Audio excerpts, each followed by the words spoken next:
I was 32 when I took a temporary night security job at a warehouse outside the city.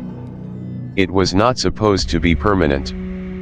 Just 3 months, maybe 4, enough to recover from a rough financial year after my previous job collapsed. The agency told me the place had been closed for years and recently reopened for storage. Easy work, and they said quiet nights, simple patrols. The first time I saw the building, I understood why they needed someone desperate enough to work nights alone. It stood at the edge of an industrial district where most of the factories had shut down decades ago. Rusted fences leaned into empty roads and broken street lights flickered like they were trying to stay alive. The warehouse itself was massive concrete walls stained dark with age and windows covered by metal grates. Inside, the air felt heavy, like a place that had absorbed too many years of silence. My shift started at 10 p.m. The day supervisor handed me a flashlight, a logbook, and a keyring heavy enough to feel like a weapon. "Just walk the perimeter every hour," he said. "If you hear anything, it's probably animals." Probably. That word stayed in my head long after he left. The first few nights were uneventful. I sat in a small security office filled with old monitors that showed grainy black and white camera feeds. Most of them pointed at empty corridors lined with stacked wooden crates. Sometimes I heard faint thuds from the building settling, but nothing unusual. Until the fourth night. I was doing my second patrol around midnight when I noticed one of the interior doors was slightly open. I was certain it had been closed earlier, and the air behind it felt colder. My flashlight beam cut through a long hallway filled with dust particles drifting slowly like snow. I stepped inside, and boots echoing softly. Halfway down the corridor I heard a dragging sound, slow, heavy. Like something being pulled across concrete. I told myself it was a loose chain or maybe a rat knocking into something, but the sound stopped the moment I stopped walking. That was the first time I felt watched. Back in the office I reviewed the cameras. One screen showed the hallway I had just walked through. The image flickered, then stabilized. Nothing moved, but near the end of the corridor, for a single frame, I thought I saw a darker shape against the wall. I blamed exhaustion. Over the next week small things kept happening. Doors I locked would be slightly ajar during the next patrol. Crates shifted just enough to make me question my memory. Once I heard footsteps behind me, but when I turned around the corridor was empty. The job started to feel less like security and more like trespassing in a place that did not want me there.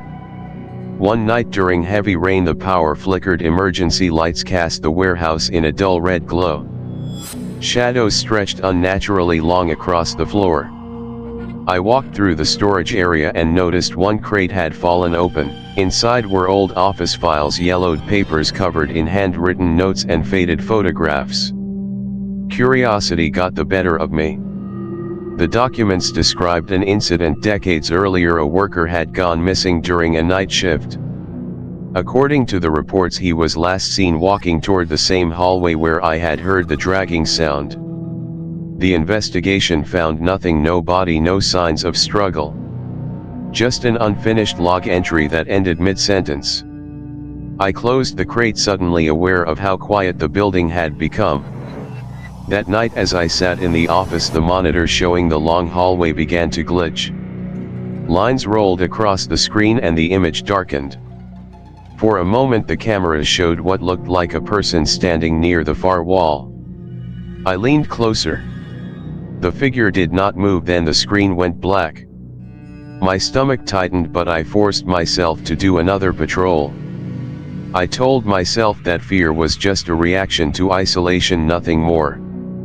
When I reached the hallway the air felt colder than usual. My breath formed faint clouds in front of me. The silence pressed against my ears so hard it almost hurt.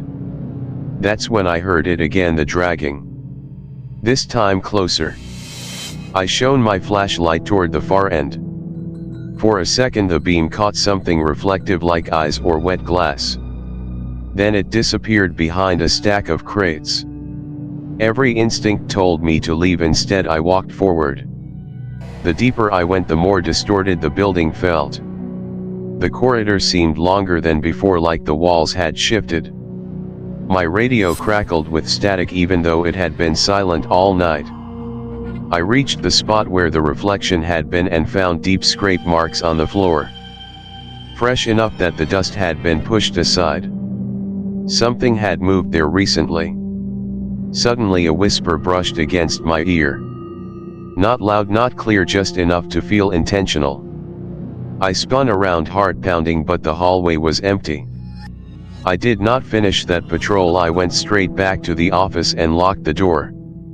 For the rest of the night I kept my eyes on the monitors. Around 3 a.m. the camera feed returned. The figure was back, standing motionless at the far end of the hallway. It looked human, but something about its posture felt wrong. Too still, too precise, as if it was waiting for me to notice. The moment I leaned closer to the screen, the figure tilted its head slightly. My chest tightened. It knew I was watching. The power cut out again, plunging everything into darkness. I grabbed my flashlight and stepped into the corridor outside the office. Emergency lights flickered on, bathing the building in red again. Somewhere in the distance I heard slow footsteps approaching. Not running, not sneaking, just walking. I forced myself to stay calm. Maybe someone had broken in, maybe a worker had returned late. I called out, my voice echoing weakly. No answer. The footsteps stopped. Silence returned, heavier than before. Then a metal door slammed somewhere behind me. I ran, not toward the hallway but toward the main exit. My flashlight beam shook wildly as I moved through rows of crates. Shadows shifted at the edges of my vision, stretching and shrinking like living things. Just as I reached the exit corridor, I saw a silhouette standing between me and the door. Tall. Unmoving. I froze. The emergency lights flickered, and for a split second I saw its face, pale, expressionless, eyes dark enough to swallow the light. It did not chase me, it just stepped aside. That terrified me more than anything. I pushed through the exit and stumbled into the rain, gasping for air. The storm felt warm compared to the cold inside. I did not go back that night. I called the agency and told them I quit. They sounded unsurprised. Years later I still wonder what I saw. I did some research after leaving the job. The warehouse had a history of accidents and unexplained incidents dating back decades.